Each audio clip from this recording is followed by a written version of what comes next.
Talk radio for the masses. Headline edition, July 8, 1947.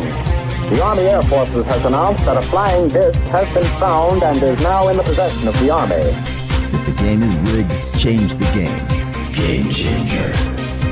I occasionally think how quickly our differences worldwide would vanish if we were facing an alien threat from outside this world.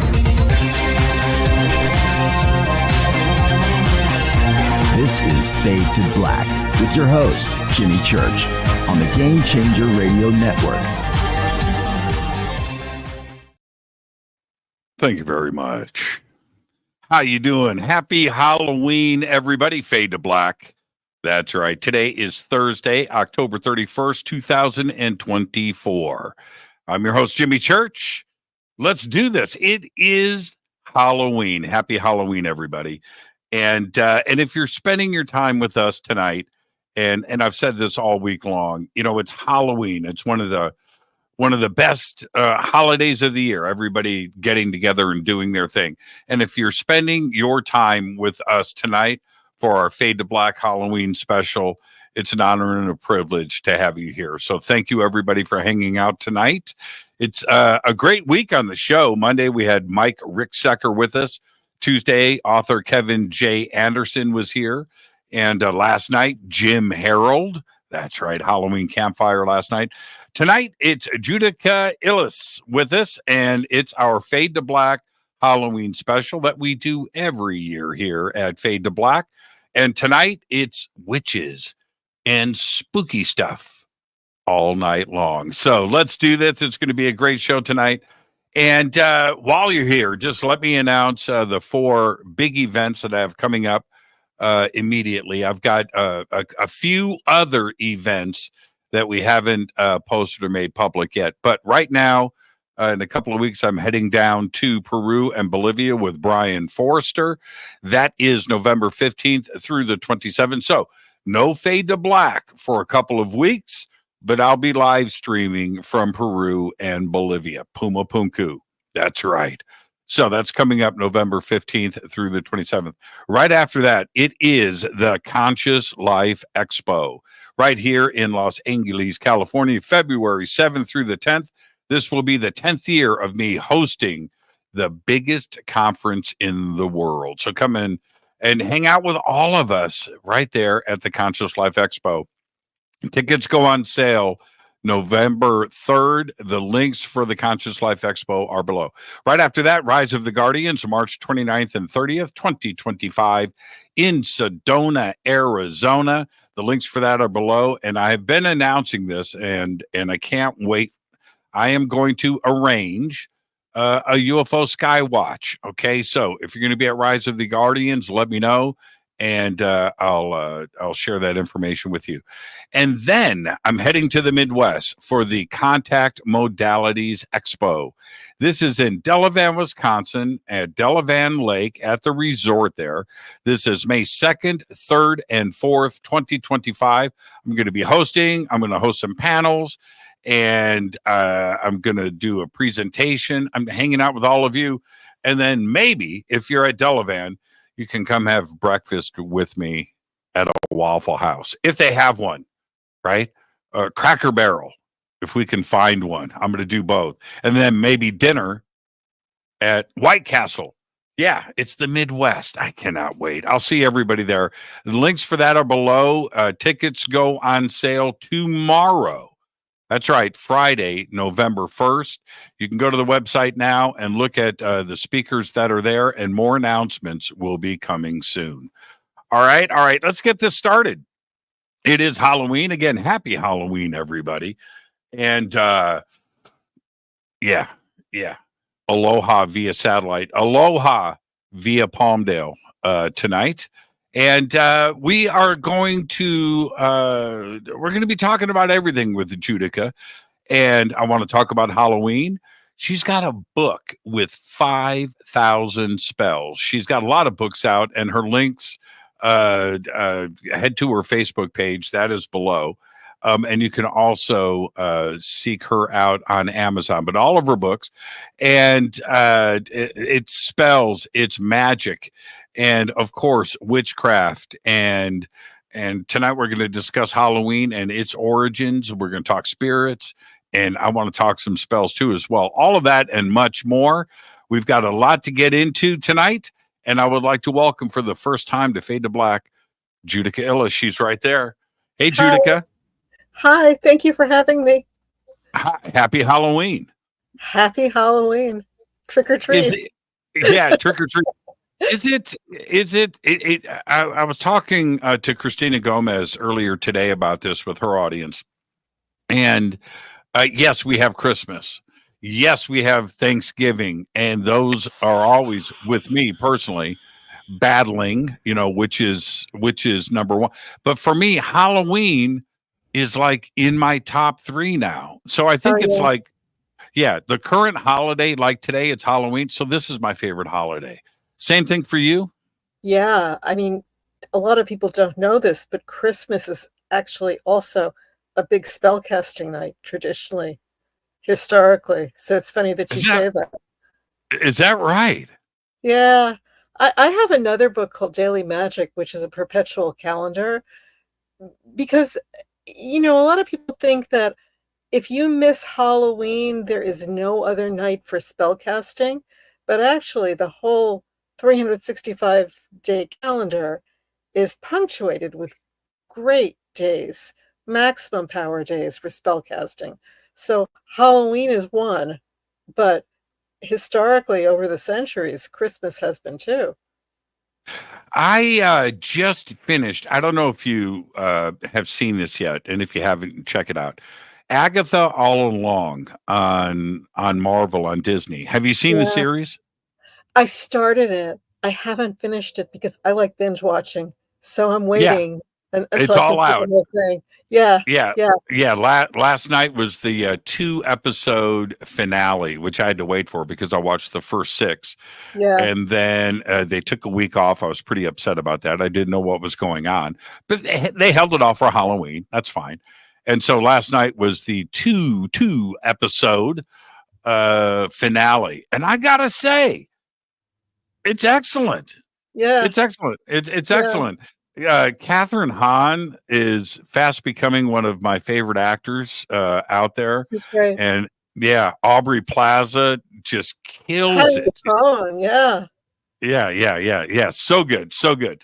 And but here's the thing, and I was really impressed the way that Marvel and Disney handled it, because all too often when the subject of witches is out, whether it's a movie or a TV series, they get a little gentrified. Right. Now, I like a little edge to my stuff. Right. And the Wicked Witch in The Wizard of Oz scared the crap out of me when I was a kid. Right. I want that. I want that element. I don't want to give that part away with the series, but the Wicked Witch makes an appearance, and I'll let everybody go and watch that. But do you think that pop culture waters down the subject? You have a tendency to soften it. Yeah. I mean, things like Charmed, and this is like, I don't want people to email me now, all the Charmed fans, because I enjoyed it. I watched it, but it's not actually made by witches. It's made by entertainment people for people who want to be entertained. So the whole thing about, I used to get so many emails from people, they wanted to cast a spell, but they're learning it from Charmed. And Charmed tells you can't cast a spell for personal gain, which is not true. All spells are intended for personal gain. They're there to make your life better. The whole point of a spell is to make your life better, to take you in the direction that you want to go to. Because, life sometimes takes us in directions that it's not where we want to be. And so when the conventional solutions don't work, spell casting is the alternative. And it's all for personal gain. So right. And I think that we've all, again, like the gentrified version of this, and I don't want to sound gentrified, but we are exposed to what we are exposed to. Right. So I'm going to ask a fundamental question, which is the way that most people look at this. Are most spells cast for love? If somebody comes to you, what's the preponderance, right? The big three are love, money, and protection. I would say so. Okay. Yeah, so those are all self-serving. Yeah, right? Yeah, absolutely. Absolutely. Now let's stay on the subject. You've got a book with 5,000 spells. That's a lot of spells. All right. So you just gave us the big three. Out of those 5,000, just a rough percentage, out of those 5,000, what's the percentage that they include the big three? About 10. I haven't counted the others, but I can tell you that there are over 500 love spells. So that's what, 10%? That's 10%. So is it 10, 10, and 10? So maybe 30%? Yeah. Protection. There are healing spells. A lot of healing spells. That probably is what set me on the road to writing that book, because people would ask me for healing spells and I didn't know. So I started searching. And power, psychic power. How do you become a more psychic person, a more intuitive person? How do you can cast spells to enhance your spell casting. So that's a favorite.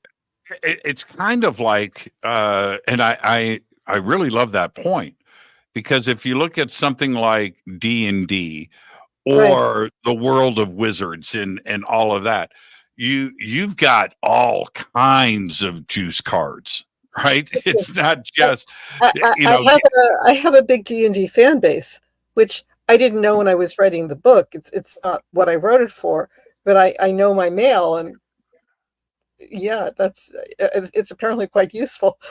Yeah, it would have to be, because I'm not a big. I've played D&D like once in my life. I played alternative, games similar to it too as well. Not really my thing, but I enjoy it when it happens. I'll lay it out. But man, you're getting spells cast, and you're getting the ability to have certain things. And I got to tell you, I don't think any of them have anything to do with love or money, for that matter. Protection, but the ability, right, to get another a power or another ability, that's a real big deal. Love and D&D don't really mix. That's funny, because that is I think, it depends on the year. Some years have more money, some years have more love. It's sort of what's the temperature. But love is always one of the big topics for spells. Finding love, keeping love. It's so funny because yeah. I would banishing spells too. Banishing spells. Well, let's get to that. Hold on. Oh, we're gonna circle back to that. When I have psychics on the show and we're taking phone calls, every other call is a romance call. Yeah. Some are employment, some, the health questions, but the majority are, when am I going to find who is it? That's the general, or dreams. Yeah. Dreams is love is the subject usually. That people bring up. But so interesting. So I kind of I want to stay right here with witches and the origin of them, and also it's Halloween, and I want to get to the origins of Halloween. We have the American version of it, right? With candy. Like today, did you? Maybe you know this. Des Moines, Iowa, since 1938. No trick-or-treating on Halloween. Why? Did you know that? No. Yeah. Oh, No. Well, yeah, sort of. Trick-or-treating is on the 30th, on Beggar's Night. Oh, Yeah. I never knew that. But you know what happened last night? They had a thunderstorm roll through Des Moines. So they canceled trick-or-treating, and the city allowed trick-or-treating on Halloween for the kids for the first time since 1938 in the United States of America. So, in a lot of places, October 30th is Mischief Night. I mean, there are other names for it. In New Jersey, where I am, it's Mischief Night. And, where you can terrorize your neighbor. And, certain cities have occasionally burnt down on October 30th. And I wonder if transferring the trick-or-treating is intended to, keep people like behaving. So let's back up into deep history for a second. Yeah. And I'm here to learn. So I want you to teach me.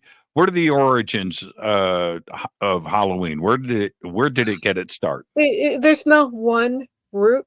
American Halloween, our customs, the trick-or-treating, the candy, the jack-o'-lanterns, a lot of that comes from Irish immigrants and British immigrants, particularly Irish immigrants. They brought customs with them. In the British Isles, people carved turnips. And if you think pumpkins are spooky, oh my God, the turnips are terrifying looking, these carved turnips. So we adapted those. But if you really want to get to the basis of the holiday, it's death. And a lot of early church festivities and pre-church Roman traditions. If you think of it in the Northern Hemisphere, it's getting cold. Harvest is over. We're gonna buckle down and tell stories and stay at home and try to keep warm.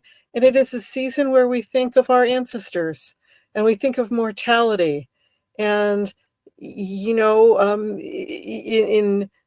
certain places, it's pig slaughtering time. And in villages, that's a big deal. Like now we go to the supermarket, it's, whatever, you're hungry, you go, you're in the mood for something. But my mother remembered going to, my mother who grew up in a village in what is now Slovakia, the whole village turns out, it becomes a whole ritual, a whole festival. And death is very much, it's not something that's hidden. And so that is in the air, and why it's not just about candy.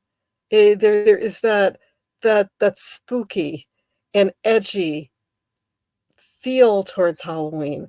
It's a little scary because we're contemplating mortality too. And, will we make it through the winter? What's coming next?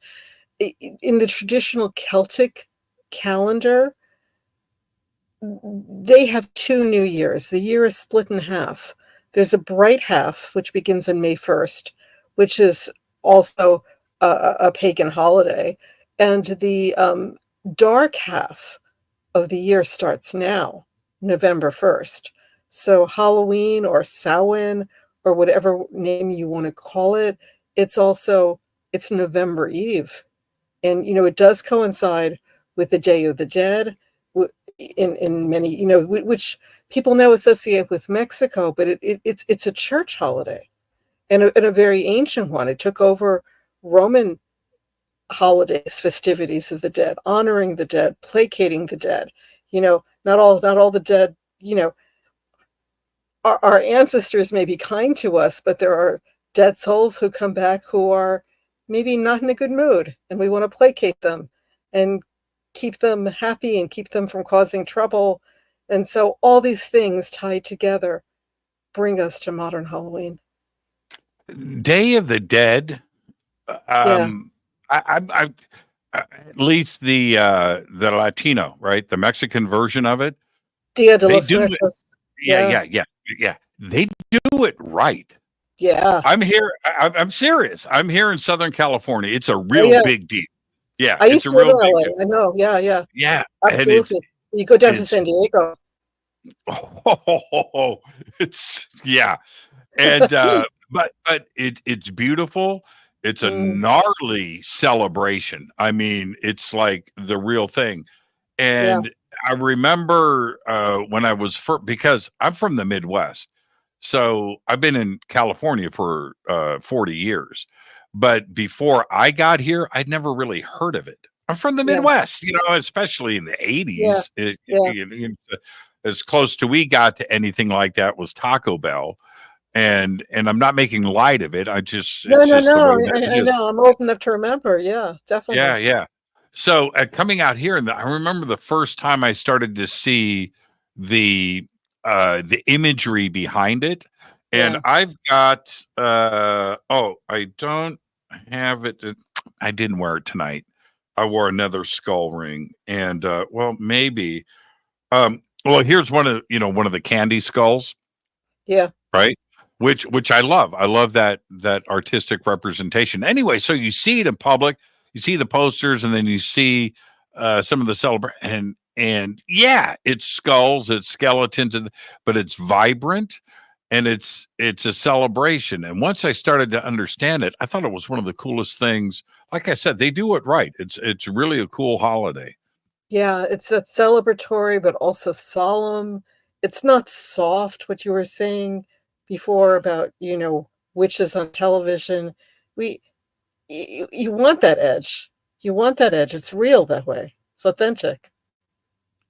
Is is there a pagan tie-in to Halloween as well? Yeah, Samhain, which is it's spelled Samhain, and you can always tell when people have done their research because if Yeah, you when they go I Sam yeah, Hain, there's a Criminal Minds episode, Sam Hain. There's no Sam Hain. The Dark Lord Sam Hain, no Dark Lord Sam Hain. It's right? pronounced Samhain. It's not an English word, it's a Gaelic word, Samhain. And it corresponds, and it is very much about death and the ancestors and honoring those who've come before us. Um, I'm from New York City. I'm a Halloween girl, but you can celebrate all of them. They're not mutually exclusive. Is it on the same day as Halloween? Yeah, October Typically, 31st. Yeah, October 31st. always, always October 31st. And why October 31st? That's a good question. There are theories. There are theories that it derives from ancient Egyptian festivals of the dead, which would have coincided around this time, festivals of Osiris, theories that it is done to coincide with Roman festivals that were then co-opted or taken over by the Roman Catholic Church when it began. There's also, I think it's in the air. I think we respond to sort of the energy of the earth, and there's it's like that Christmas spirit. Even if you're not a Christian and it's not your holiday, there's something in the air that when it's that time of the year, people feel gleeful. There's a giddiness in the air, a happiness, and a sense of revelry. And something about this time of year, whether it's exactly October 31st, there are some old school people who will, we're working with a Gregorian calendar. There are some old school people who want to celebrate different holidays on what would have been the old Julian calendar date, or who use astrological points to calculate when Samhain or Halloween should really be celebrated. So, there are differing opinions, but it's in the air. I uh, I was living in New Jersey. Do you remember Hurricane Sandy? Of And course. hurricanes, and where I was, we were hit pretty hard, and Halloween was canceled. It was right before Halloween, and the holiday was canceled, and children were not allowed to go trick-or-treating. It wasn't safe. There were downed electrical wires, there were trees. So, there was a good reason, and then they rescheduled it for a couple weeks later. And there were, some moms taking these children out in costumes, but it was a little flat, the feeling. It even though everything in theory, they were duplicating all the rituals, and we were happy to see them. And I gave out some candy, and I know other neighbors gave out candy, but the feeling wasn't there. There is something that is beyond. We can come up with all these rational answers as to, well, this is why it happened, or that's why it happened, but it's in the air. There's something very organic about it. Yeah, for sure. And to stay right there, it's like fall has ended, and now we are in winter. Yeah. Right. That's I think, and we're on that clock. Yeah, that right. internal clock, and right. and that makes a lot of sense because it is the changing of the season for sure. Yeah. But fall has a certain vibe to it, right? It's the leaves on the ground and the temperature, the smell, the crispness of the air, all of the and suddenly you wake up in the morning and it's dark outside, and it wasn't dark the day before when you got up. It's like really strange. It's visibly darker. Yeah, it's a visible thing that I noticed it here, and now I officially am starting to feel winter because it was like 2 days ago I got up and the light was different, and that evening I felt it all day long. Right. Yeah. And then that evening, 6:30, it was dark outside. Yeah. And 6:30 is when I do sound check for the show. Yeah. So I'm doing stuff. I'm making coffee. I'm getting ready for the show. I'm dashing around. I'm dealing with people and things, but it's light outside. Right. Now it's dark. Yeah. Right. So now my internal clock says winter is here. Something people don't associate with Halloween unless you live in a place that does this, but I always I did it in California, the rides through cornfields. If you get the little buggy ride through the pumpkin patch and the cornfields, and there's something so spooky and so profound. And it's just, what is it? It's we're riding through some corn, but it's something. Yeah. I don't know why that is, by the way, but cornfields and, in the back of a wagon, and you're going through and you're doing your thing, and you've got people around you. Everybody, what is it? Apple cider, right? The apple hot cider. You know what? Let me tell you something. That's a scary night. That's not a fun night, man. That's a scary night. This is for sure. It's also, I sign up all the time. I go voluntarily. It's spooky and it's scary, but there's also something very pleasurable about it. It's yeah. Oh, I totally dig it. Take the kids. But edge is the right word. Yeah. Edge is the right word, and first off, you have no business being in a cornfield unless you're a farmer. Right.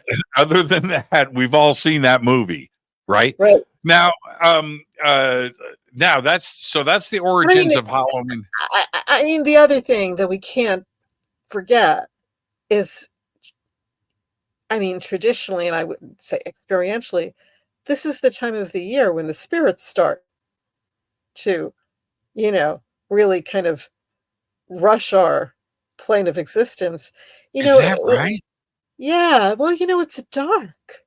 They come out, and makes sense. When people will say, it's a phrase, Halloween, the veil between the veil gets thin, or the veil between the worlds gets sheer, and people say it, and it sounds like a cliche, but what they're trying to say, this is the time of the year where if you wanted to do, something necromantic, if you wanted to have a seance or incubate a dream to visit with your grandma, or, ask dad where he hid the money, or, this is the time of year to do it.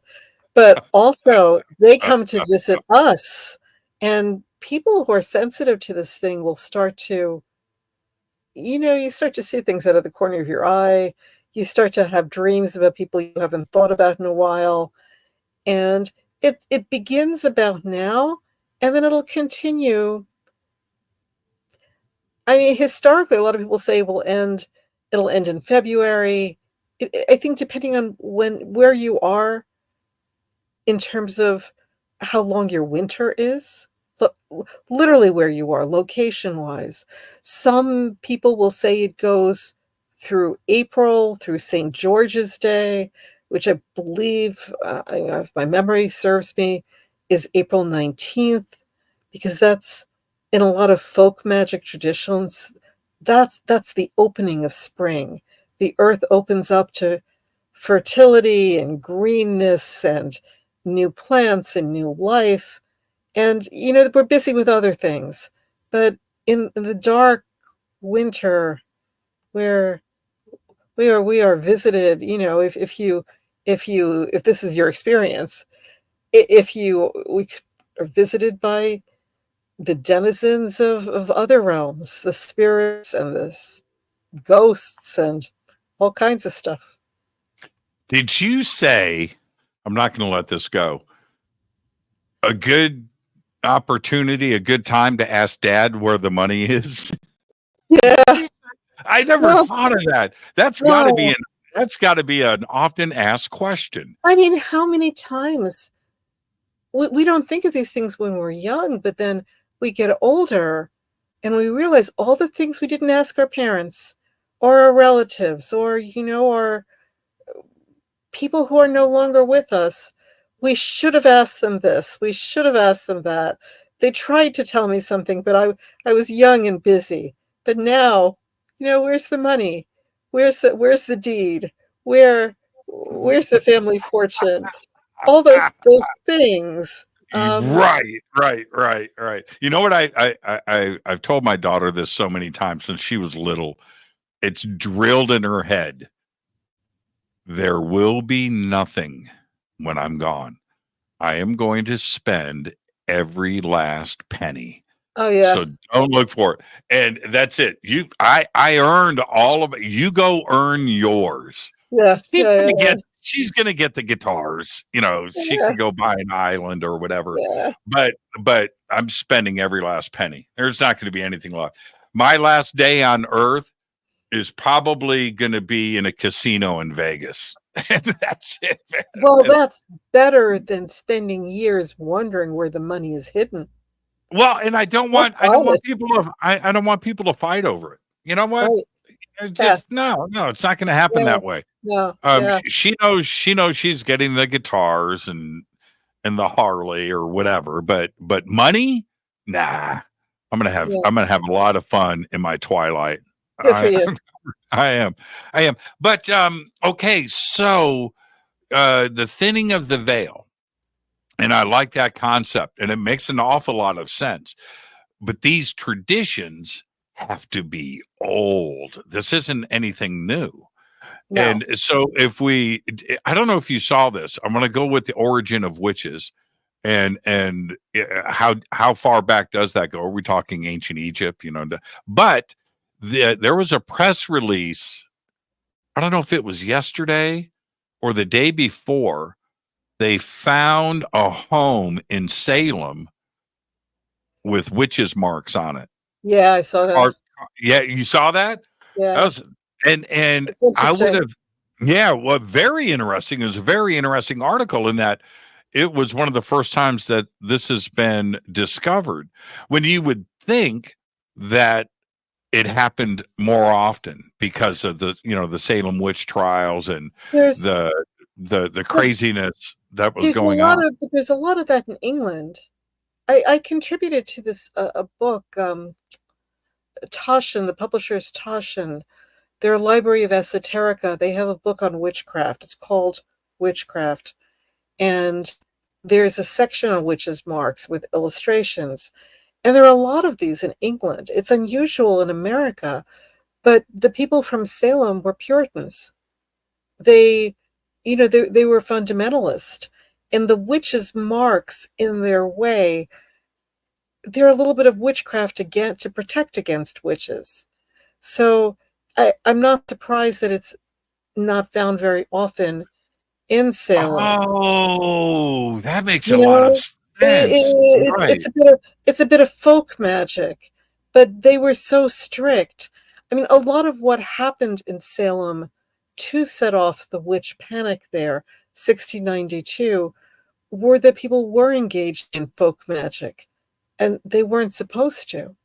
Their society, they banned Christmas too. Puritans banned Christmas.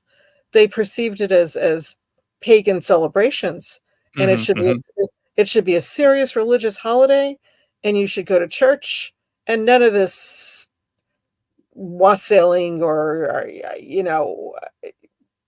Christmas trees, singing, none of that. This should be a serious holiday. Okay, let's back up for a second, because you said something that was very interesting. Are you suggesting that the historians that were a part of that press release and the discovery of that witch's mark may be misinterpreting its actual meaning? That it's possible that the witch or the witch, maybe the witch's mark put it on the house herself for protection? Is that possible? Yeah, it's possible. It could be witches making marks, but it could also be people making marks. A lot of folk magic is involved in protecting against witchcraft. You plant certain trees in front of your house because allegedly it'll keep the witches away. You manipulate brooms. You do things in your house because it will keep the witches away. There's all sorts of stuff like that. I noticed many years, 40 years ago, I come to California. Again, something that I was never exposed to in the Midwest, right? The Midwest is funny. It's especially back then. It's shopping malls, fast cars. Yeah. And REO Speedwagon and little Johnny Cougar thrown in for good measure. But the deep cultural stuff isn't there. And we have our own versions of it, like Johnny Cougar. Anyway, so I come out here to California, and I start visiting my friends' houses and their parents, and I started to notice. So I noticed crosses above front doors, above the door frame, right? Yeah. And I thought, wow, that's kind of a strange place to put a cross. Don't they know it should be down here at eye level where all good art is observed? This is art display 101, right? You hang. So anyway, and I started, but it was at different houses and I thought, is this a California thing? So I asked my friend, and his mom overheard me, and she jumps in and she goes, "That's to keep the spirits outside." What? Right?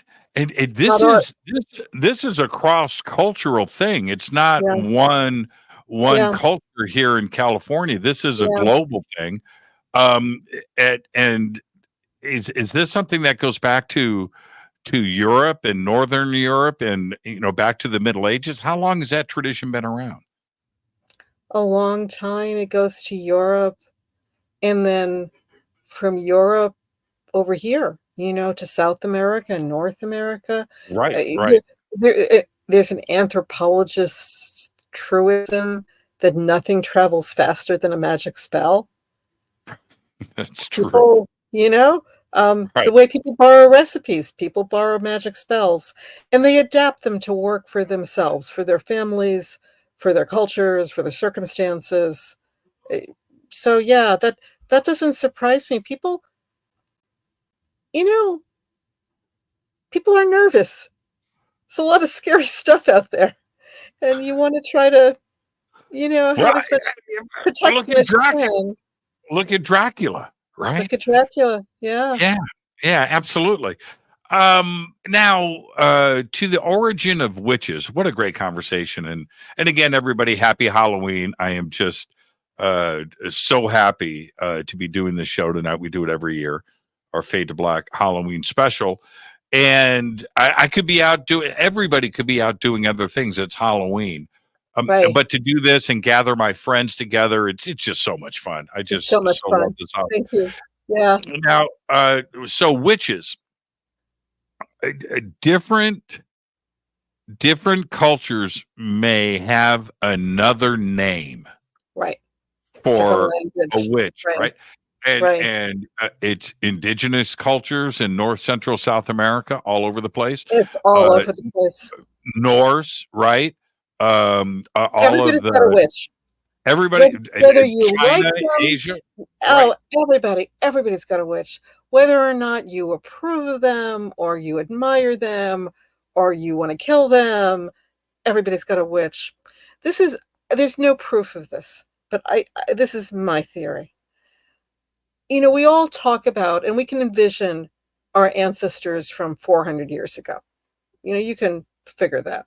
And you might even be able to envision, how did your ancestors live 2,000 years ago or 3,000 years ago? Because we have documentation. We have archaeology and anthropology, and even if we don't know all the details, we can envision that.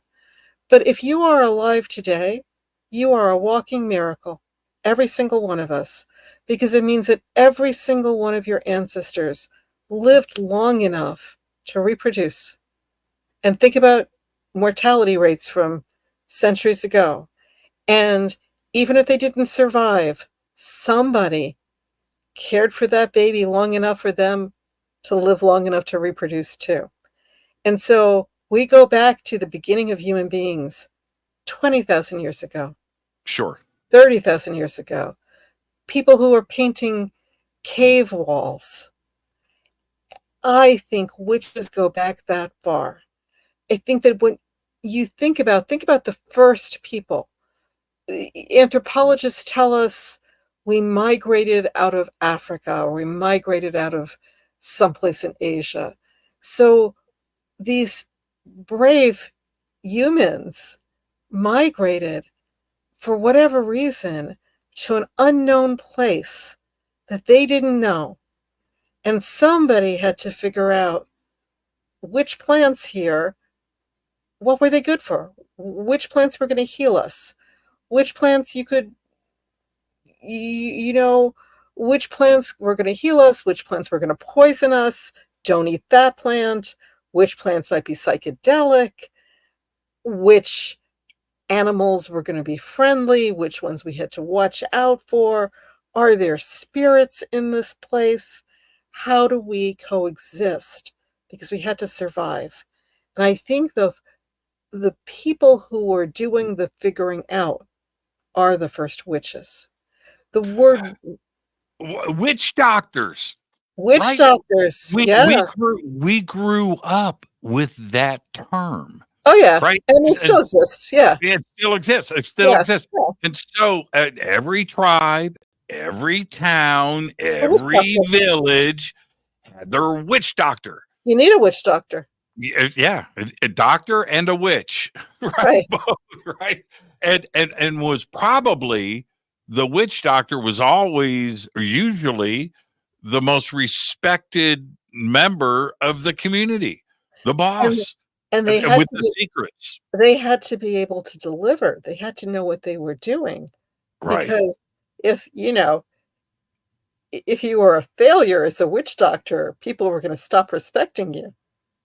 Yeah, that's a bad day. Yeah, that's a bad day when yeah, I mean, maybe you can have one bad day, but you can't have a lot of bad days. No. And so when we look at the shamans in I was going to say South America, Central America, North America, Well, North Asia, I mean, what we call shamanism, really, Yes. there's a Yes. wonderful book called Spirit Voices by David Shee that I edited, which is about the history of North Asian shamanism. You know, the word shaman the word shaman itself is a Tungus word for a Siberian word, and there are still very, very powerful shamans there. Yeah, for sure. Again, the wisest and the smartest and the most respected in town. And the ability to, you know, not to get all mystical on you, but the No, do it. ability, the ability to communicate with, you know, the shamanic theory is how did they find out which plants were beneficial for what? And shamans will tell you the plants told us. The plants communicated with us and said, this is what we're good for, or this is how you should use us. The ability to, a lot of healing is herbal healing, and a lot of witches and shamans are healers in the modern sense, but also healers who perform soul journeys and fly off to shamanic realms to bring back bits of people's souls, or figure out, is there a spiritual illness? You know, not all illnesses might be physical. There might be spiritual illnesses that have been derived from all sorts of, certain types of spirits are believed able to cause illness. And so in order to, you can alleviate the symptoms, but if you want to remove the illness, you have to go to the source. There was it's such a great point. And in Agatha All Along, this isn't in any way, it's not a spoiler, but there was a line in one of the 2 episodes last night. And so one of the witches from the coven is sitting down with a wise witch who is asking her questions. Okay. But one of the questions, I just found this so amazing. Learning from Disney, you know, learning from Marvel, right? But the witch asked the other witch, who was having a bad time of it. She goes, "Are you connected to Earth?" Yeah. And she goes, "No, that's your issue. All witches are connected to Yeah. the Earth, are Yeah. grounded." And now I'm getting this little nugget, right, from Marvel, right, from Disney. But it's I caught it. I knew about the show tonight and was like, Jimmy, don't forget about that. You know, she's in my book. Agatha Yeah. Harkness. She is in my book. I have a section on television witches and comic book witches. You know, some of them are wonderful, and there is a lot of wisdom, you know, not to be trite, but wisdom to be gleaned. The best shows are, they're resonating on something very true.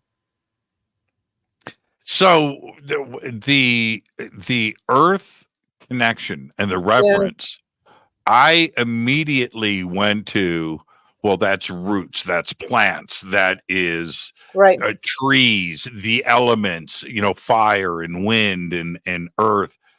Is that what the reference means? Yeah, I think so. I think so. And to be grounded and to, you know, sometimes I think for all of us, when we're not in our best state, we're kind of floating. Where, you know, but if you ground yourself, to earth, it gives you a strength and a stability, and things work better. You know, even astrology, because we're looking at the stars from Earth. We're not out in outer space. We're here, looking up at the sky from here. It's our vantage point from here.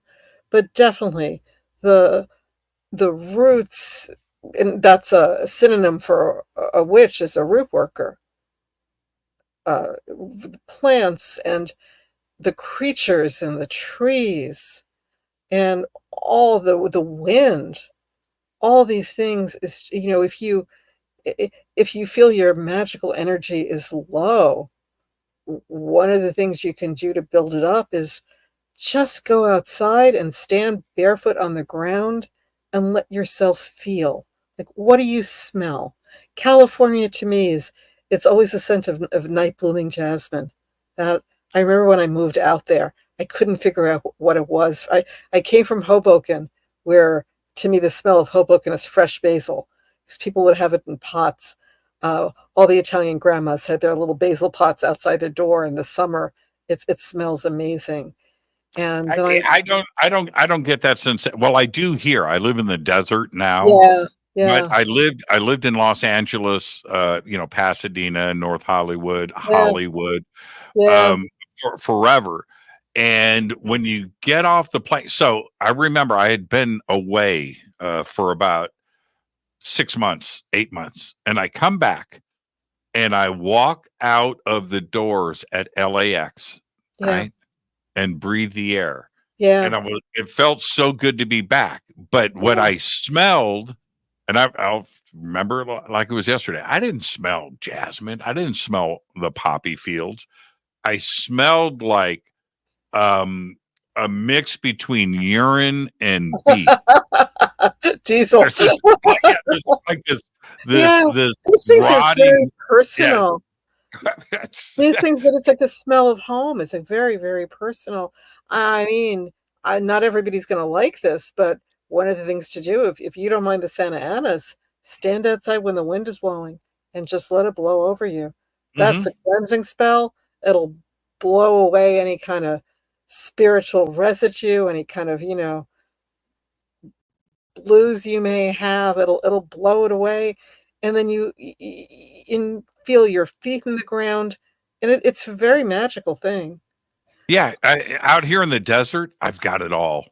Yeah, It's amazing, and it's supposed to rain this weekend, and I can't wait for that because nothing yeah, smells like the desert when it rains and the wind gets yeah, going. It's just yeah, this sweet, very sweet smell. It's just it.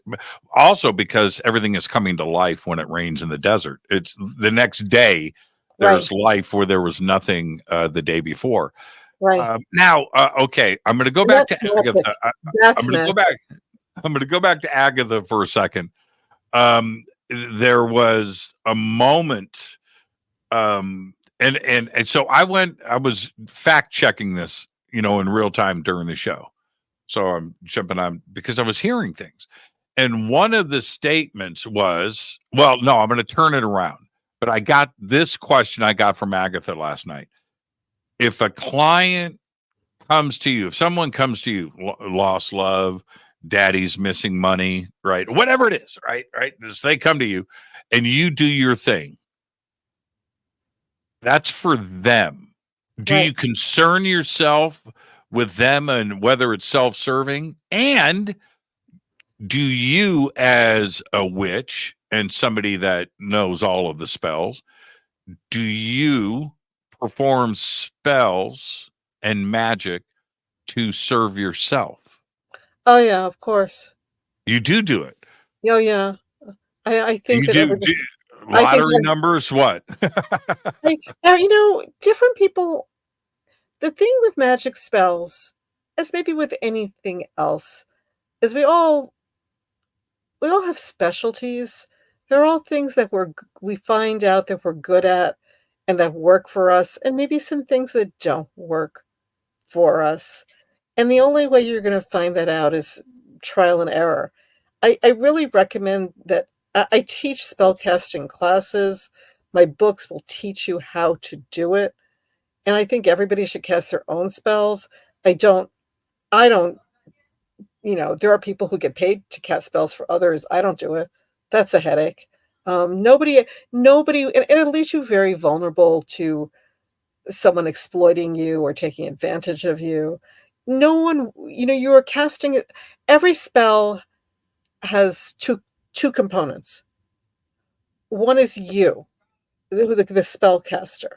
That is an important, you're an ingredient too. your abilities, your personality, your what experience, and there's a goal. There's a desire that has to be fulfilled, or a fear of something that needs to be avoided. Spells are cast because people want something, or because they're afraid of something. I want this lover. I am afraid no one will love me. I need to pay the rent. Oh my God, I don't want to go broke. However you want to look at that. Right. But no one wants your desire more than you do. The person casting a spell for you may have good intentions. I would say most people have good intentions. Yes, there are people who exploit other people, but most people have good intentions. But they don't want what you want for yourself with that same purity and intensity. So you should learn how to do it yourself. You claim your power instead of giving it away to somebody else to do for you. Claim your power. And even if not every spell works. And anybody who tells you that a spell works 100% of the time is lying to you. Not every pharmaceutical works 100% of the time. Not every attorney wins every single one of their cases 100% of the time. So why would we think a spell will work 100% of the time? Well, do they sometimes work too good? Yeah. Do you have somebody come back to you going, you know what? I can't get that dude out of my life now. It's too much. It's too much. I need a reverse spell. I need to.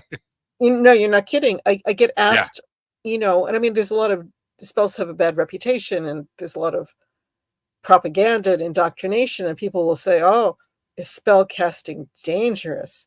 Yeah, because you might get what you asked for. So they might work. And then, make sure you're asking for what you really want. Yeah. And all right, this is a little personal. Okay, and I'm not going to do the big reveal here, so nobody asked.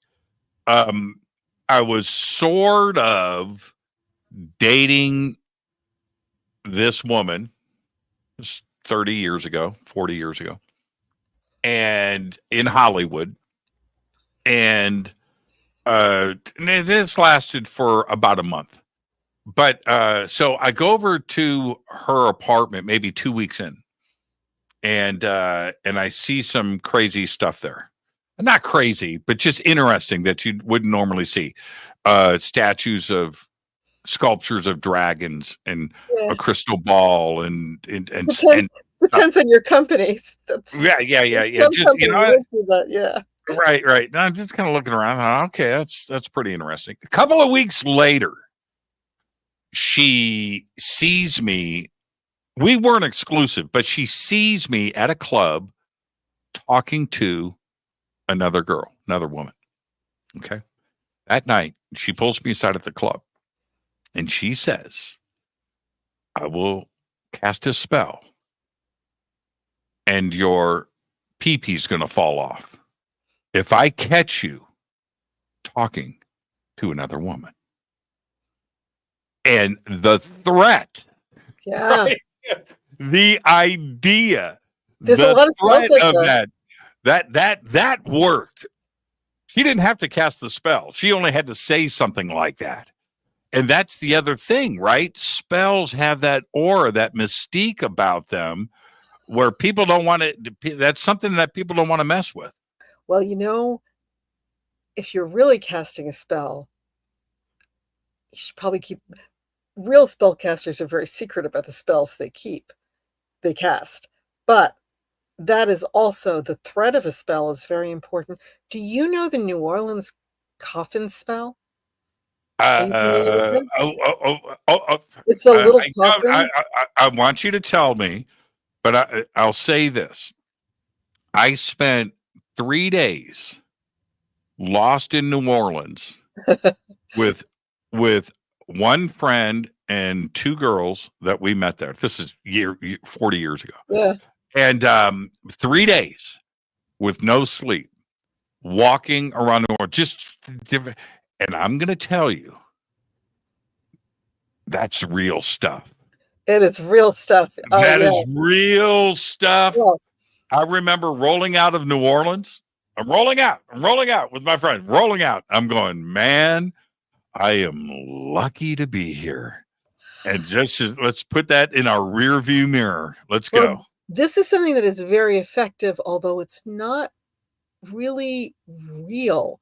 Back to what's the coffin spell? Hold on. The coffin spell, it's a death threat. And what people do is they create a little coffin, like a little cardboard, it's an arts and crafts project. You make a little coffin, it's a little box with a cross on it. And often they'll put a little doll baby inside, or they might put somebody's name, like write someone's name on a piece of paper, and it's dropped in front of somebody's door on their doorstep. So that when they open the door, and whenever they open the door, there's this little coffin waiting for them. It is very scary and very intimidating. But in general, that's not a spell. What it is a threat. Often the person is the local drug dealer or somebody who has gotten in trouble with the neighbors. It's not private. Everybody walking their dog early in the morning has seen that coffin on the doorstep already. It is a warning, but it's very effective, and it often makes people behave better or makes them move. But the real death threat spells, they are not dropped on your doorstep for you to see. People actually bury them in the cemetery. And it's done secretly. Real spells tend to be done secretly. You keep it quiet. It's believed to have more power if you're not announcing to. Also, if you announce to people, "I'm going to cast a spell on you," you can take action to prevent it. There are antidote spells to virtually everything. Someone curses you, you can remove the curse. Somebody says, if you do this again, your pee-pee will fall off. Well, maybe you're going to cast a spell on her first so that she can't do it. What does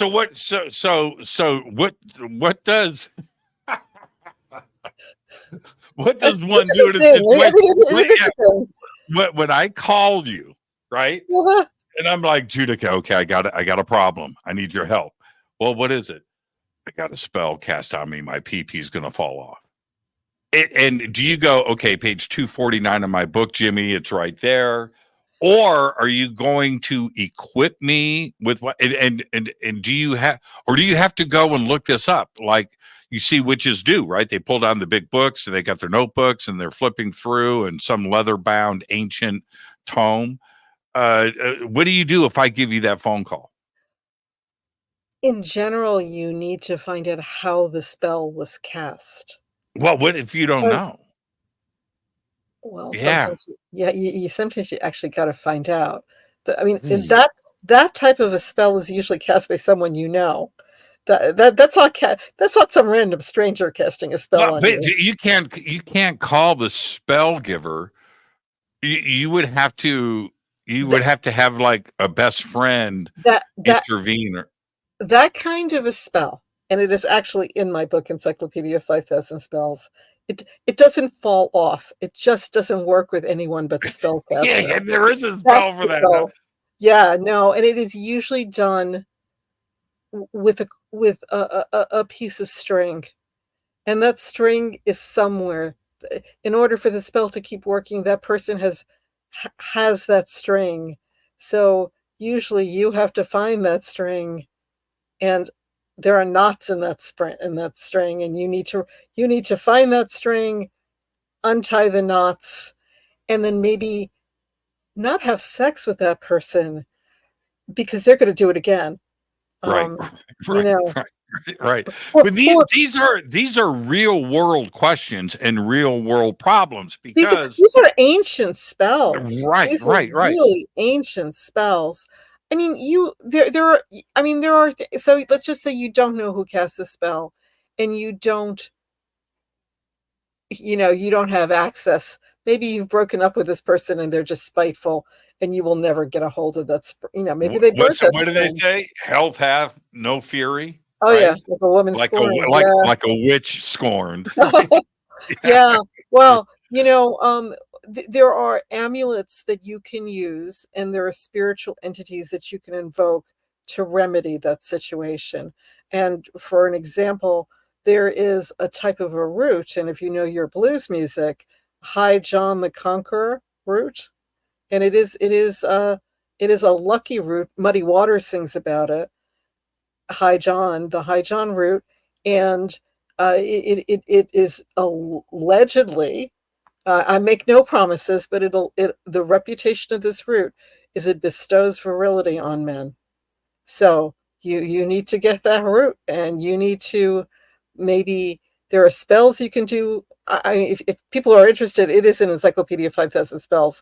There are love spells, there are sex spells, there are all kinds of stuff. Do you okay? And we've got to take a break, so we'll do that now. But let me ask you this really quick. I've been wanting to know about this. So, do you have the spell? So I'm sure you have to say something or write something.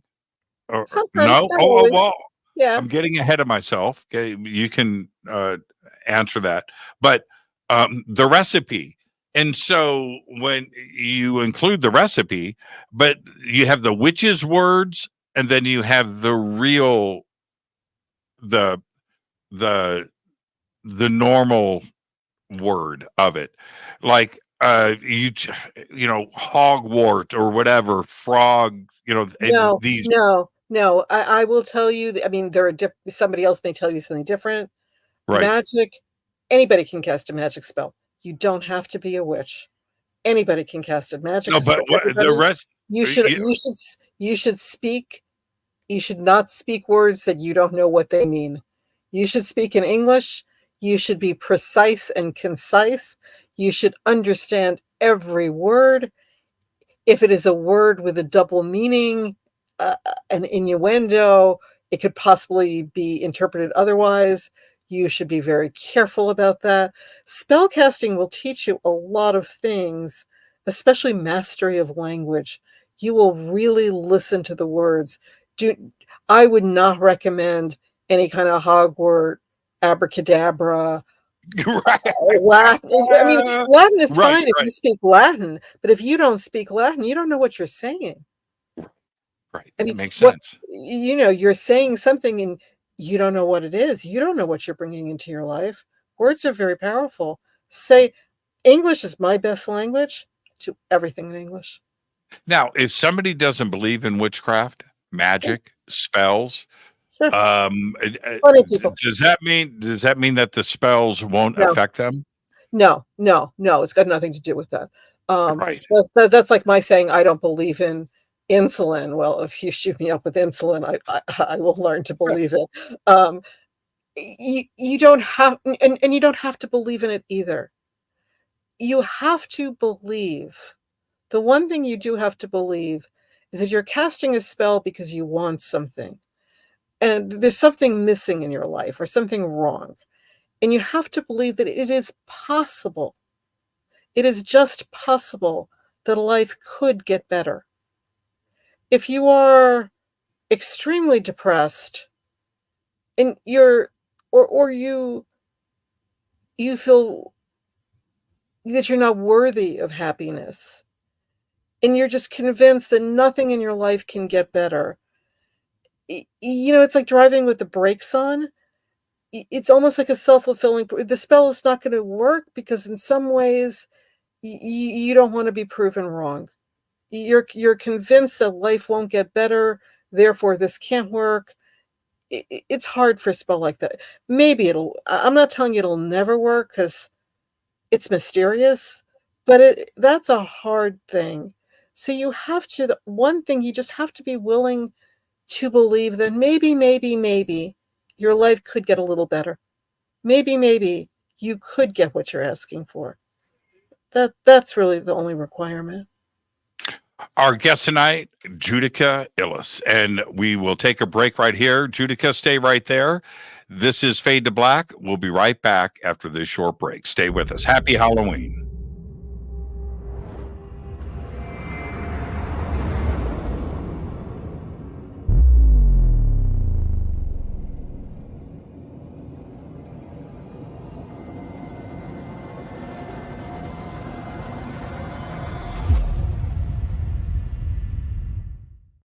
Subscribe to our YouTube channel to get your alerts and access to over 2,000 videos. Click that subscribe button right now. Go to jimmychurchradio.com and get the Fade to Black official podcast. 2,000 episodes, all of them commercial free for just $2 a month.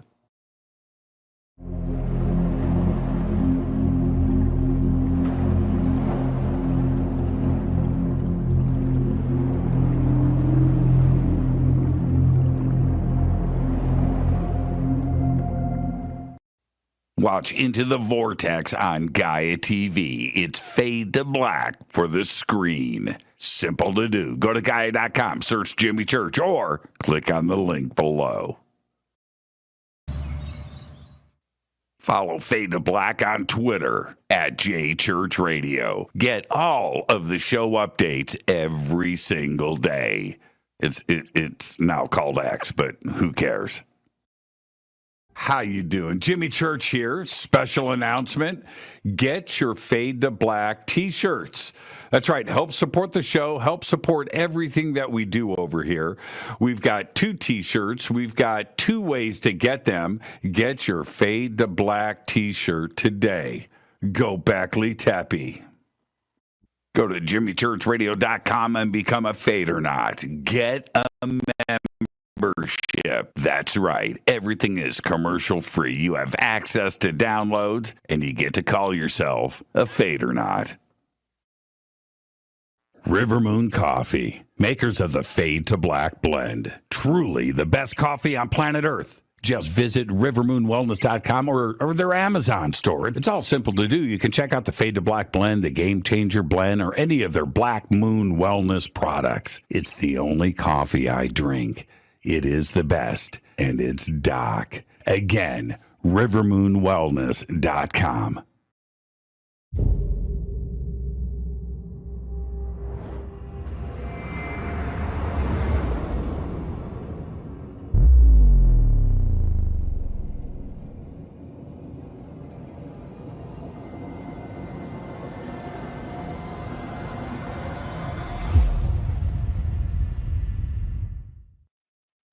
Thank you very much. Thank you very much. Happy Halloween, everybody. How you doing? How you doing? It is Halloween. This is one of my favorite days of the year. It is. It is absolutely. I think tonight after the show, I'm going to watch Aloha from Hawaii via satellite just because. All right. So tonight it's Halloween. Judika Illes is with us. And we're talking about, well, Halloween, witches, spells, and everything around it. And Judika, I wanted to show you this. This was just gifted to me. It is absolutely amazing. And it is a crystal ball. Oh, and yeah, that's Lemurian crystal. It is, well, it's absolutely stunning, right? And you can feel the power. Look at that. Isn't that gorgeous? I love crystal balls. So a lot. I always think of David Bowie in Labyrinth, right? When he's, but a lot has been said about crystal balls over the years, and I do find them powerful. I have a lot of crystals. I have a lot. But this is important to me. There's something about it. And what is it? Is it the crystal, or is it the caretaker of the crystal? I think it's the relationship between the crystal and the caretaker. And what you were saying is you have a lot, but this one is special. And there's something that's these individual crystals, they resonate with an individual person. And if you feel that resonance, that's the crystal for you. Yeah, for sure. For sure. This was gifted to me a couple of weeks ago, and my good friend Lisa. And so, and she goes, okay, and I unwrapped it, and I always do the same thing with every crystal that's gifted to me. I hold it, whether it's a skull or a chunk of something, and I hold it. Right. Now, I don't want to. I mean, look at me. I'm a man's man. I really am. Right. But that doesn't mean I can't say the words that crystals are real. And did someone teach you that, to hold it, or do you just do that instinctively? Well, combination of both. Because that's the right thing to do. You hold it, and you develop that connection, and you feel it, and there's in its way a kind of a communication. Yeah, for sure. Now, staying on this, when somebody, and we see it in movies all the time, but I've seen it happen in real life. Okay. Right. I have seen an individual look into a crystal ball and start talking imaginary stuff. I'm all in. I'm all into the woo. But is that, you know what I mean? Looking into it and suddenly fortune telling, is that gimmickry? Is that a put off to you, or is that somebody with talent? No, it could be someone with talent. I mean, it could be somebody could be putting it on, but someone could be imitating, but what they're imitating is real. Okay, gotcha. It's a type of divination that is called scrying, and you can do, the most famous way is with a crystal ball, but you can do it with a mirror. You can do it with a flat pan of water. People who are on the go polish up their thumbnails. If you polish your thumbnail with some oil so it's smooth, you can, in theory, gaze into your thumbnail and get the same. One of two things is going to happen. You're either going to see something in the crystal ball, or things are going to float into your head, like unprompted. All of a sudden, you're going to see something. So you may or may not see it in the crystal. I don't do it professionally. I have done it, and I really love it. It's a very exhilarating way of reading. I'm a card reader, and card reading, I'm a tarot card reading. It is really reliable. I was a psychic friend. I used to work on a hotline. You give me a deck of tarot cards. You call me up at 3 a.m. You've got a problem. I can do a reading for you. It is reliable. I find crystal balls. I don't know. Maybe there are some people who can do it on command. I can't speak for anyone else. I find it hard. You have to sort of sit there, and you got to be relaxed, and it's got to come to you. So it's not something where, you're reading cards in a store and somebody has paid for 15 minutes and they want to get out of there. It doesn't work like that for me. But there are very accurate and interesting crystal ball readers for sure. What's the difference? I'm going to go back to Bewitched for a second. I love Bewitched. One of the greatest shows ever, no question about it. and Darren Stevens, my hero. But and Elizabeth Montgomery, right? I love Elizabeth Montgomery. All of it. Anyway, so I'm 6 years old. You and I are probably about the same age, and I remember the black and white version of all of this. Yeah, and so, but I remember the first time her boss shows up, and he's a warlock, right? And I don't know what a warlock is. Never heard the reference. And so now this indoctrination that happens with a 5-year-old like myself or 6-year-old, suddenly there's this duality, this divide, right? Witches are female, warlocks are male. Is that the case, or is there something else going on? Is a warlock another thing altogether? Warlocks are controversial. The word warlock, it's a Scottish word. Right. I mean, maybe some people use it like that. Harry Potter, the females are witches and the males are wizards. But I know a lot of men who use the term witch for themselves. There are a lot of male witches. So it's a personal preference. The word warlock was perceived very negatively for a long time, and still by some people, because the word is interpreted as oath breaker. Although, that's a history lesson. There are also men now who are adopting that word, who wear that word with pride. I'm a warlock. So that's a word where you got to ask somebody, so what do you think about warlocks? Is it okay if I call you a warlock? Because they may or may not think it's okay. And what about your friends and the circle, your coven, so to speak?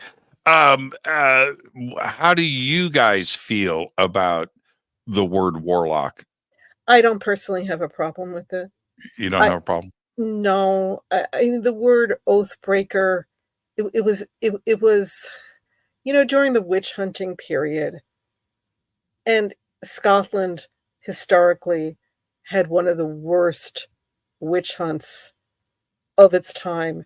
There's a several century period in Europe and European colonies where people are hunted and pursued and tortured and killed for being witches. But in some places, such as, let's say, Wales, it was something that happened occasionally. It was unusual. Witches were not burnt in England.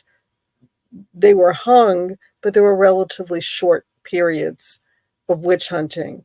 But Scotland, Germany, Switzerland, centuries, and it was very, very brutal. And the word warlock, meaning oath breaker, it was not towards other magical practitioners. It was essentially people who were perceived as pretending to be good Christians. They swore an oath to the church, and whether or not they actually were witches, warlocks, magical practitioners, they were perceived as such or accused of being such. And so I feel sorry for these people. Terrible things happened to people who, in many cases, they were property disputes. People were accused of practicing witchcraft because they would lose their property. Their property would be forfeited. Isn't that, and especially what we know now, historically speaking, like the Salem witch trials, which, as it turns out, now, none of them were witches. Well, we don't really know, but we don't know. But you understand what I'm saying? No. They weren't witches the way that many people understand witches to be now. Do you remember what movie was it? Was it Life of Brian, or was it the Holy Grail? Holy Grail. Yeah. Burn her. She's a witch. How do you know she's a witch? Witches are made of wood, right? And what's a duck made of? And you remember them she Right. gets weighed, right? And she's like, and that right there, it's comedy, but you have to step back and go, that's kind of the way it was. Once that finger was pointed, once somebody said that, you couldn't really back out of it. It just, everybody just got elevated with their emotions. Yes. Family connections. If a woman was burned as a witch, it was a very high risk factor for her children. Why are you burning this person? Because her mother was a witch. Her mother was a witch. Right. Yeah, ergo, she must be a witch too. I mean, we don't know. I mean, there is a lot of press about, the Salem witches, they weren't really witches. But I have very mixed feelings about that, because the implication is we should feel bad because these people were accused of being witches and killed, but they really weren't witches. But did they? What if they were? What about men? Right? Men were killed in Salem too. Oh, for real? Do you know Giles Corey? Do you know the story of Giles Corey? No, tell me. So, I mean, he's the star of the Salem Village wax reenactments. So 19 people, and I believe one dog, were executed in Salem. And most of them were women, but not all of them. There were some men. The way Salem worked, and who's to say what would have happened if the trials had lasted longer? But if you confessed, they left you in jail. And the people who confessed for whatever reason and said, yes, I'm a witch, they survived. They were put in jail and they survived. The people who said, no, I am not a witch, they were the ones who were executed. Giles Corey refused to plead at that time in this British colony. So you could plead guilty, plead innocent, or you could refuse to plead. Because if you refuse to plead, you would not lose your property. And Giles Corey was adamant that his heirs would inherit his property.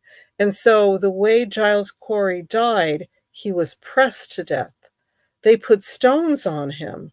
They covered him with stones, and they would ask, how do you plead? And Giles Corey's last words and his response was, more weight, more weight. That's all he said, more weight. And if you go to these reenactments, it's very chilling. And they would put more stones on these big stones. How do you plead? More weight. And he died. But his heirs did inherit his property. A lot of witch trials are about property. It's a follow the money scenario. It's so interesting to stop and think of the perception of the masses to this subject. Yeah. Like if you look at something like Lord of the Rings and you look at Gandalf was a wizard. Right. If Gandalf was a warlock, he's not Gandalf. He could have the same words, the same thing and everything. But if his name was Gandalf the Warlock, right, that's a different character altogether, right? Right. And historically, I don't know, maybe it's happened, but I don't know in the historical record. I haven't heard of any references to wizards being burned at the stake. You know what I mean? It's a different view of, and it's only a label that's different. Yeah, but it's semantics too, because it is semantics. Right?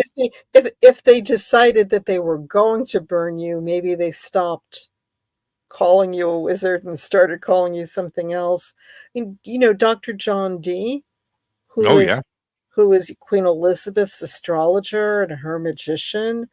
And he spent a lot of his life under threat of being exposed, and he was a wizard, but, there periodically he left the country, or, his metaphysical interests got him in a lot of trouble, and he was genuinely a practitioner. The Salem, the witches who were executed in Salem, at most, some of them were performing maybe a little English folk magic. But that's the kind of stuff everybody was doing. You know, I think everybody, maybe not everybody, but I think a lot of people, you have little things, little rituals that your families do. Maybe grandma did. Families to remove the evil eye, or you're sick, and so there's someone builds. There's a lot of folk Catholicism involving appeals to saints, and a lot of little rituals that are done, and people don't consider that witchcraft. People don't consider those people practitioners of magic. Those are just things we do in our family. If an unpleasant guest comes, you, after they leave, you throw some salt on the floor and sweep it out after them to make sure they don't come back. A lot of little Right. things, that kind of little folk traditions. And maybe the people, we know that they were doing things like that in Salem, because the witch trials start after the first person to confess is an enslaved woman named Tituba. She was told by one of the neighbors that the children seemed to be bewitched. And why did the children in the household, why did they think they were bewitched? They had gotten ill, and the doctor couldn't cure them. Therefore, if the doctor couldn't cure them, maybe this is an illness caused by a witch. And so she taught her to make what they call a witch cake, that is supposed to lead you to the witch, the person who casts the spell. And you create this. I mean, it's a cake that is done with urine. I mean, it's not a cake. You're not going to feed it to the patient. You're going to feed it Okay. you feed it to the house dog, and then the dog is supposed to, you let the dog go outside, and the dog will lead you straight to the witch. Is that a thing? Is that a thing? Is that a thing?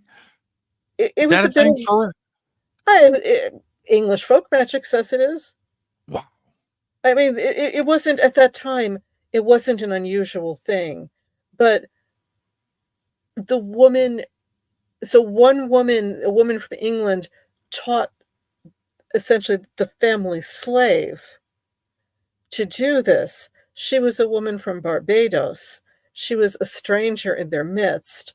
There's a lot of politics and stuff with Salem. A lot of the people in Salem, including one of the accusing girls, had survived. There was a lot of hostilities between the local Native Americans and the settlers, and there had been some violence. There were a lot of traumatized people, and they reacted badly to things, and they turned on each other. And these girls, young girls, and which it's a common witch accusation thing. Children start accusing adults of, she came to me in my dream and strangled me.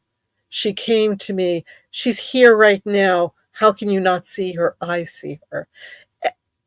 And people took this very seriously and acted on it. And, being very open-minded about this, who knows? Was it sincere? Were they really having dreams? Was somebody under psychic attack? Or were they just making this stuff up? I mean, these are not things that I think would stand in a modern court of law. There's no proof. But it was just, oh, yes, these girls are having seizures, and they're saying this neighbor across the street who, maybe is a neighbor that none of us like anyway, it's her fault. And again, there were a lot of property disputes. One family accusing the family next door there was some question about, the borders of the land. These problems will be solved if that neighbor is arrested as a witch. Right.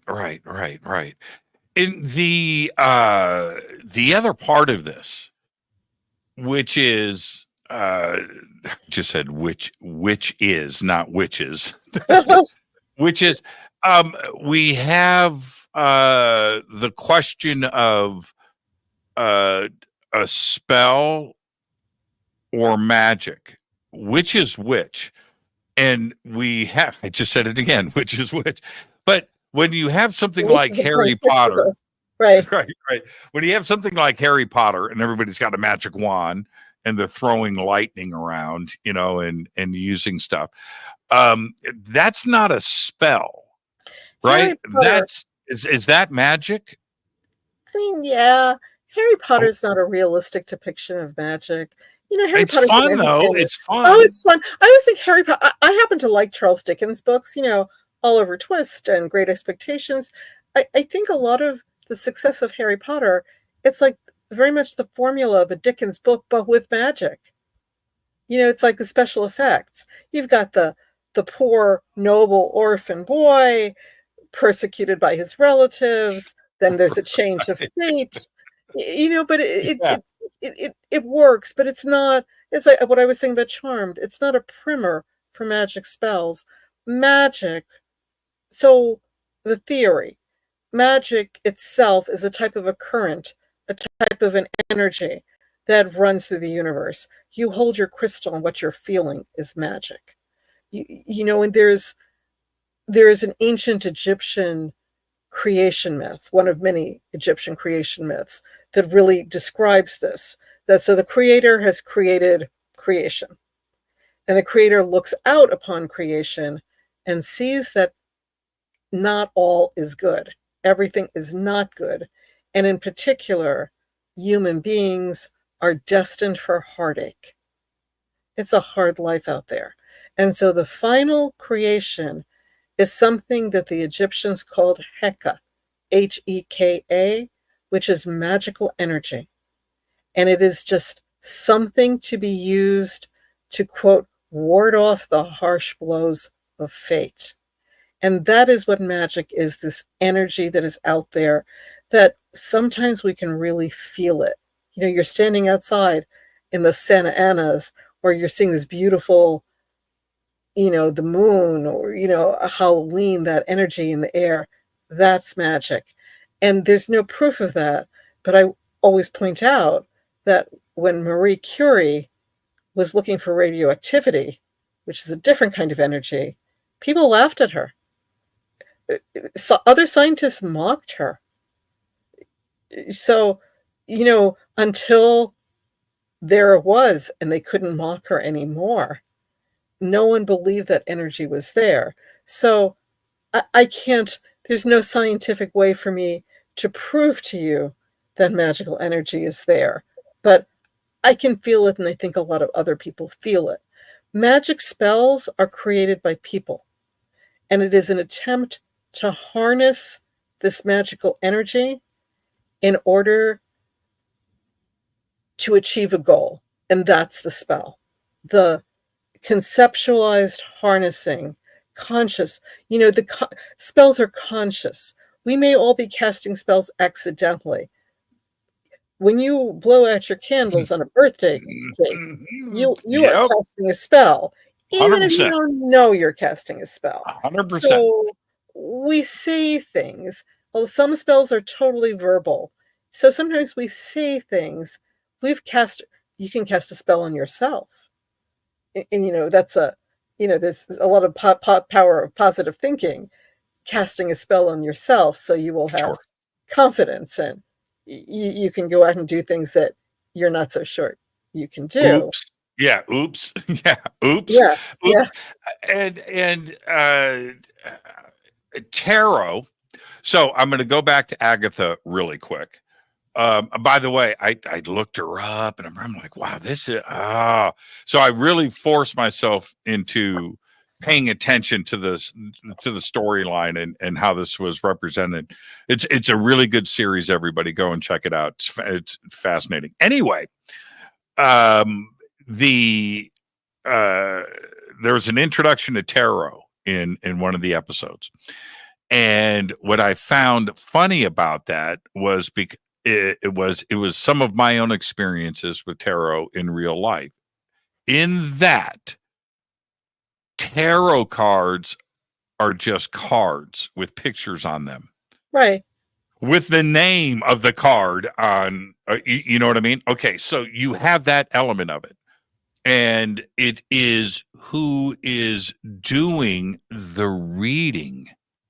The cards, you shuffle the deck and you do your thing and you draw and there's a random part of this, but there's a meaning to the randomness, but it is the person doing the reading, right?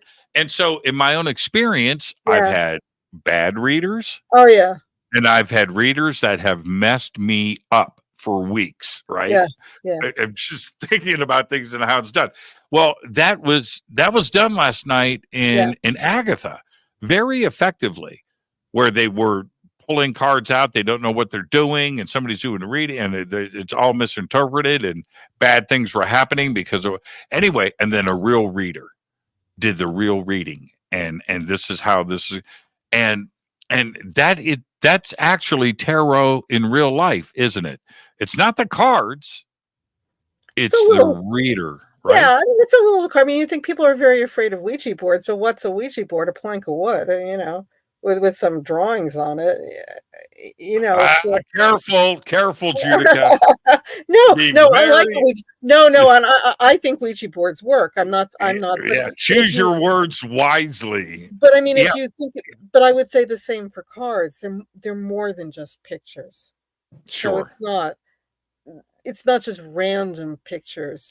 Those cards are portals. That's what I mean. No, when I say random, the draw appears to be random in free will. Yeah. But no, that's the universe at work. You think it's random. It's not. I don't think anything is random. I mean, synchronicity. No. Do you know it's the concept of Jung's concept of synchronicity, that two things that happen at one time have some connection and have some significance. So a tarot deck has 78 cards, and when you do a reading, I think there are 3 individuals. And I mean, I've been reading cards. I don't like to admit how long I've been reading cards because it's tell me. Oh no, I've been reading cards professionally since 1988. But it's like, how did I get this old? I mean, 1988. I mean, it's just, it feels like yesterday. But there's the person asking the question, there's the person doing the reading, and then the cards themselves. They have a presence and they have a force. And why we're pulling cards? Why these 3 cards right now? What is the significance? And you have to be able. It took me a long time to learn to read cards. It wasn't an easy thing. It's a skill. And there is, I think, a tendency, like, for people, I'm going to read 2 books and write notes on the cards to myself and I'll be able to read them. But I said before, I worked on a psychic hotline. That was like boot camp for me. Every night, 5 hours, reading for strangers. People asking all sorts of things. You never knew what they were going to ask you. That was really boot camp for me. And that was what made me into a reader. They are portals, and they are also, you have to be able to read them. So it's not just like looking at a card. I can read playing cards too. You can read with playing cards, and playing cards don't have ththose pictures. Is that right? Yeah. I didn't know that. Well, that makes sense. So a tarot deck is really, it consists of 2 decks that have been put together. You have 22 cards that are known as the major arcana, and those are the cards with names: the Empress, the Magician, the Devil, the Hangman, 22 of those. And then you have 56 other cards that are divided into 4 suits. And those suits correspond to the suits and Spanish playing cards. It's not, instead of hearts and diamonds, we have cups and pentacles. But you could use them. Those 56 cards correspond very closely to playing cards. I did not know that. And there are people who will read with playing cards. Playing cards. Okay, but what about the hangman? Well, you know what I mean? How is okay? All right. It's a different system. So you read the cards you have. I've got I probably have 10 decks of tarot cards. Yeah. Given to me over the years. Yeah. And I love them. I love the artwork. I have friends that design them too as well. I've got some really cool decks, and I like looking at them. But I don't practice magic. I'm interested in it. Sure. But I've also felt that it's too easy to mess up. It's too easy. That's maybe true for a lot of things, though. I mean, well, it is. But look, I don't go into a cemetery at night either, right? Okay, I have lines in the sand, and one of those is magic and spells or spell books or any of the black magic type books and stuff. I don't have those in the house. I don't. You're not allowed. Yeah. So I just don't do it. And it's the same thing with tarot cards. I have a Ouija board. I have a Ouija tray. I have a Ouija coffee cup, but I don't Ouija. Okay, I just don't. I have friends at Ouija. I have the best Ouija people in the world. I've done a lot of Ouija shows, but the Ouija board is off-site. Right? It's not in the house. I actually have. I mean, I like the art of Ouija boards and spirit. Oh, the best. They're the best. So I have probably, I don't know, half a dozen, but I'm not I'm really good at tarot cards. I'm not good at a Ouija board. I'm good at a seance. And dumb suppers, Halloween is the best night. Do you know what a dumb supper is? Tell me. I think I do. Suppers are it's a method of contacting most likely a loved one. And tonight, a lot of people are performing dumb suppers tonight, and it's called dumb not because it's stupid, but because dumb, deaf, dumb, blind. It's mute. It's silent. It is a dinner that is you do it in silence. And the simplest one is you set the table for two. You have a guest. And it's not like where you're calling out anybody is there a spirit here? Come and have dinner with me, because that's how you get in trouble. But it is, let's say you miss your best friend. And so you set the table for two. You would set a place for the other person. And you would probably do something to attract, her favorite dish. Or maybe her favorite china, or something that, imagine you are having dinner with someone you love. Or sometimes it's a historical figure. I went to a dumb supper once, and I didn't want to bring anybody I knew. I invited Helena Blavatsky because she was someone I thought I would have dinner with Helena Blavatsky. Yeah, me too. Yeah, I would do it right now. Yeah, exactly. I brought her some Russian vodka because I thought she would like that. So, and you don't talk, and there are sometimes people do them backwards. Sometimes there are a lot of different traditions and methods of the ritual, but basically you keep your mind blank, and it's like you allow thoughts to come to you, and you could interpret that as the person communicating with you. I don't. You can interpret it as you would like. I had a little message from Helena, and I felt that there was a little contact there. That's so cool. That's so cool. Yeah. In the little time that we have left, I want to share this with you. and get your insight.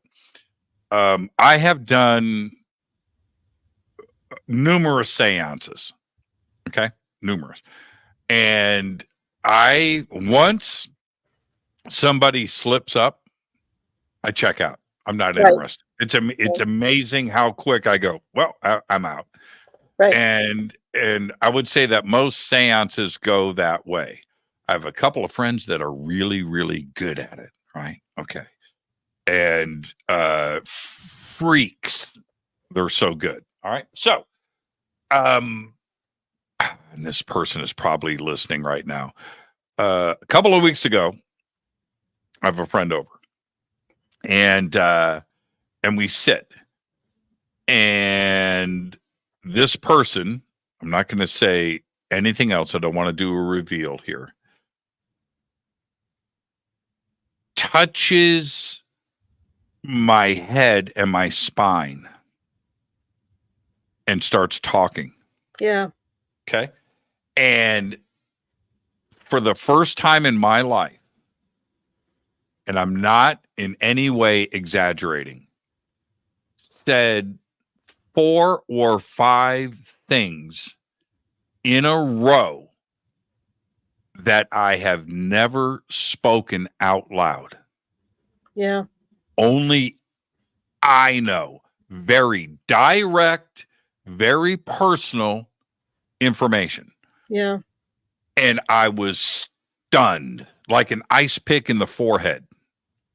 And so about 20 minutes later, and I kind of come out of this thing, and I was really shaken, by the way. Sure. This person said, when I was talking, you said, huh? Right? I go, I did? And then this person said, well, I said, bah, bah, bah. And then you said, huh? I go, oh, that's right. I did. And this person said, why? I said, I will never tell you. And I said, as a matter of fact, I need some time here. And I'll talk to you about this tomorrow.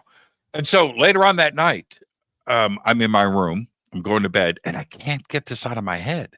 I'm like, that was crazy. Awesome. That was real. Yeah. That was crazy. That was real. So the next day, this person calls or texted me, you were going to call and talk to me. I said, I'm not ready. And I never did, by the way, follow up. It was crazy. It was nuts. That's a gift. Does that gift come from your parents? Is that a bloodline? Is that some DNA thing? Or is it something that somebody has learned? Or did this person fall down the stairs, bump their head, have a car accident? I mean, it's also unique and individual. It could be all of the above, some of the above, none of the above. It could be genetic. It could be, I think a lot of psychic skills, I think, are vestigial genetic traits. You know, some people have like webbed feet. Where does that come from? It's not really useful anymore, but maybe once upon a time it was. And I think things like clairvoyance and telepathy, you know, going back to our ancestors thousands of years ago, I think those were more necessary than they are now. Now you can text somebody, you can call them up. But back then, maybe you needed that strong telepathic communication with people. You know, it was a different era, and maybe that little traces of that genetic material pops up periodically. Maybe it's a gift from an angel. Maybe it's, you know, some sort of spiritual. Maybe it's something people should do their astrological charts. And I know we don't have enough time to discuss that probably. Do your astrological chart, because you may say, I will tell you, I don't think that I'm particularly good at a Ouija board because I don't have any air in my chart. And people who are air signs, Geminis, Libras, you know, they are really Aquariuses. They are good at Ouija boards. It seems to come very naturally to them if you have a preponderance of that in your chart. maybe, I mean, there is the story of Sati, who fell down the stairs as a child and, almost died, recovered.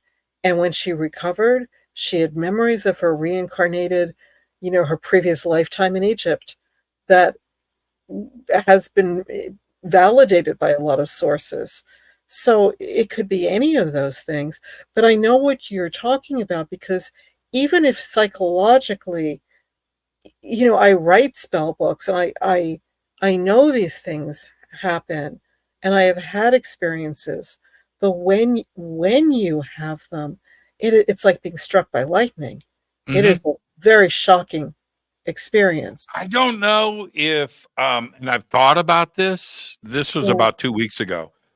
And I thought, would I, because the offer's been there, we need to have a follow-up. And I'm like, well, okay, I'm kind of busy. I've got things going. Yeah. And I don't know if I want to go back to that well.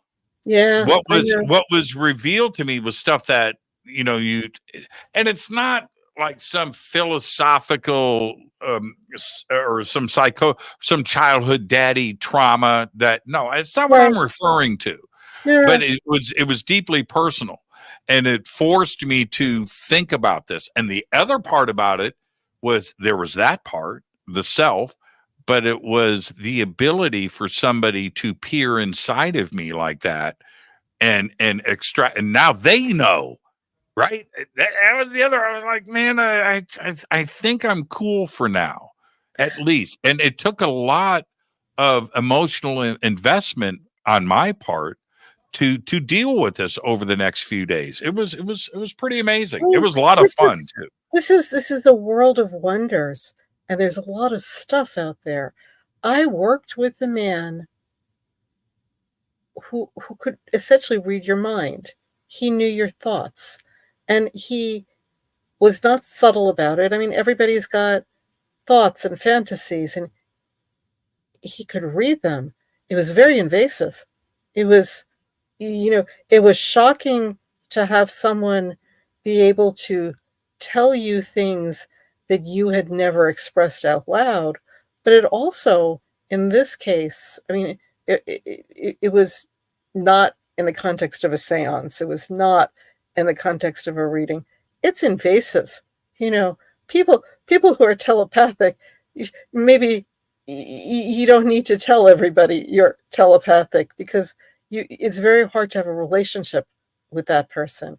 How can you have a relationship with someone who can get in your head like that, and you can't get in theirs? No, why? Why? Because we all lie. Right. Yeah.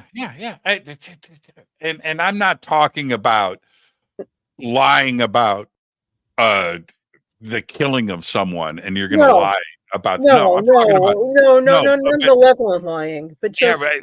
All day long, we all do it, right? We present ourselves as we want to be, right?